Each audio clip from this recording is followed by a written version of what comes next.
She was known as the trailblazer of the family. Lashun Pace, the fifth oldest of the legendary Atlanta gospel group, the Anointed Pace Sisters, died this morning from organ failure.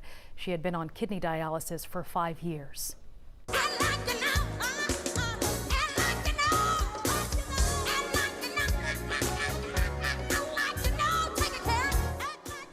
That's her on the left. Lashun has been a fixture of gospel music for decades.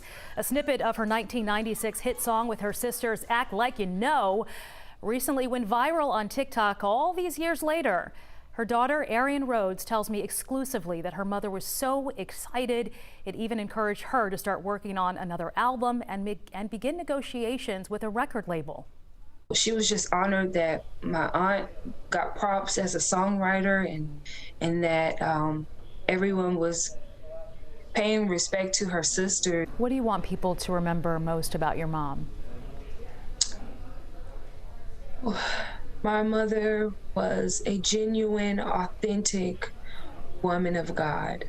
I heard someone say that authenticity requires transparency and vulnerability and integrity, and she embodied all of those things. And she sang the word of God, she preached the word of God, but more importantly, she lived it. She loved it and she lived it.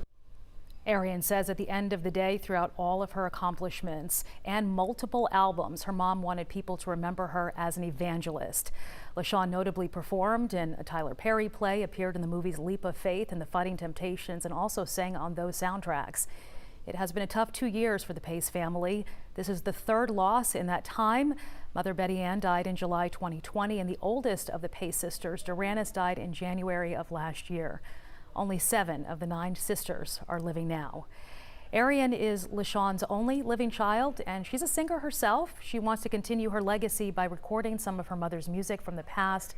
But she tells me the best way she can honor her mother is to share the gifts of the strong and loving character that she instilled in her. Lashun Pace was 60 years old.